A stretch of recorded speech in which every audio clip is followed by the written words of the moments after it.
Es una honra para mí haber sido convidado a este primer Congreso Internacional de Judaísmo e Interculturalidad dedicado al estudio de las culturas en diálogo. Este congreso, que viene a culminar una serie de seminarios previos, en algunos de los cuales también tuve la honra de participar, creo que es un acierto porque esta temática de la interculturalidad de los criptojudíos y los judíos en el nordeste de Brasil, pero también en otros muchos sitios, es una temática de gran interés, de gran actualidad y de la que podemos extraer enseñanzas importantes, sin duda.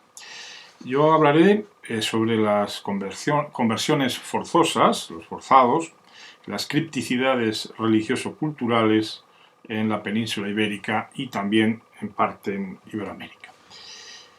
Pienso que una de las consecuencias más negativas de las intolerancias que a lo largo de la historia se han dado en nuestras culturas, que han sido muchas veces fruto de fundamentalismos o de supremacismos o de nacionalismos, una de las consecuencias, como digo, más negativa ha sido la generación de normativas represivas, forzosas conversiones, y derivado de ellas disimulos o cripticidades muy dañinas para las personas y desde luego también para los pueblos.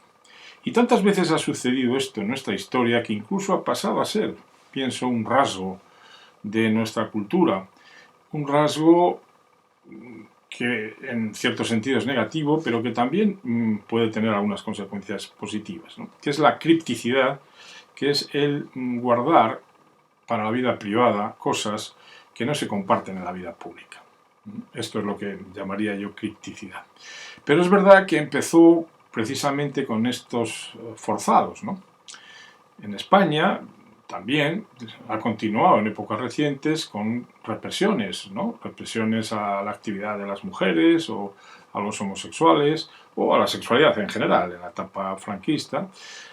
Y también, a veces también, cripticidades no solamente religiosas y culturales, sino también de extracción social, disimular de qué clase social, o si uno es de pueblo, o es de ciudad, etc.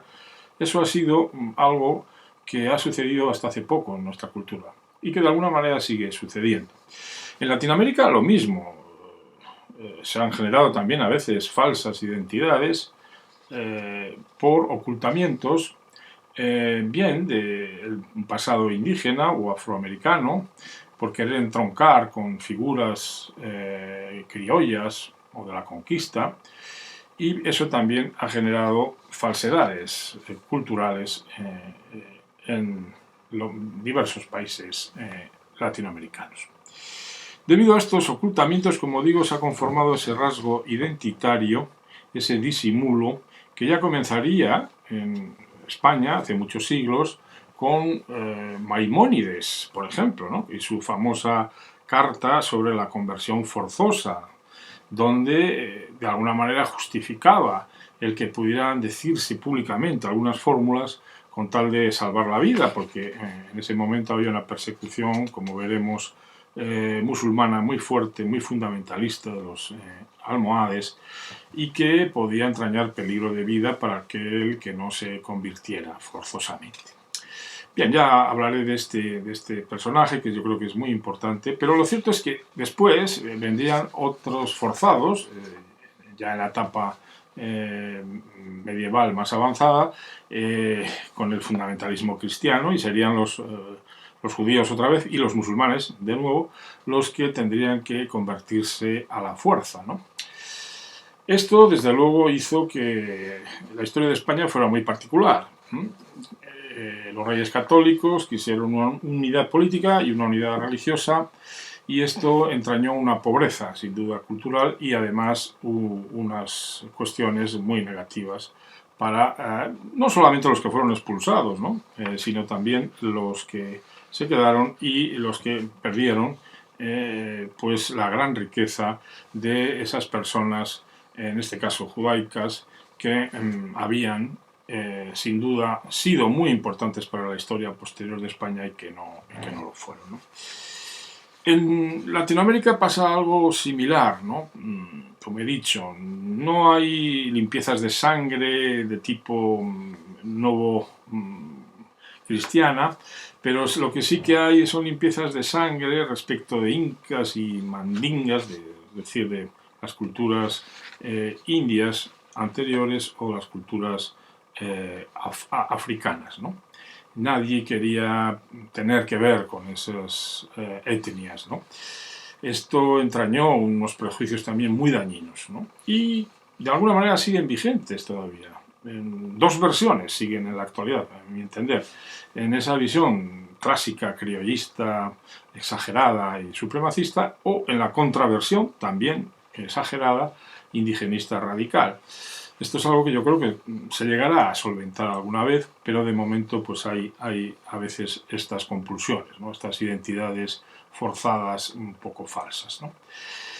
Bien, voy a analizar en la conferencia, aquí estoy dando un pequeño resumen, precisamente estos aspectos, en el origen de los mismos en la península ibérica y a través de tres figuras fundamentales que en su propia biografía y en su historia y en sus obras pues entrañan un ejemplo de enfrentamiento a la persecución, al odio, en algún caso también son ejemplos de interculturalidad.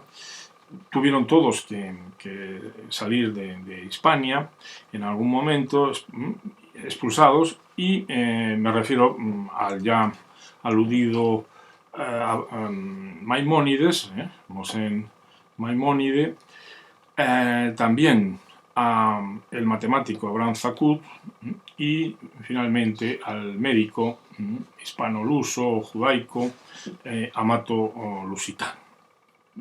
Para mí pues son tres personajes de la historia cultural ibérica importantísimos por su valía y también en los dos últimos casos, en el de Zacut y de Amato Lusitano, por su relación con Salamanca, con la ciudad y con la universidad, ¿no?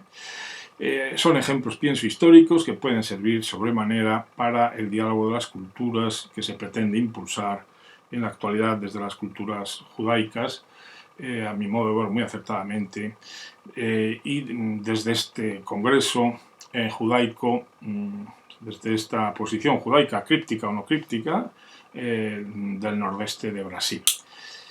Muchísimas gracias, espero que les guste la conferencia y asistan a este importante congreso. Un saludo desde la Universidad de Salamanca.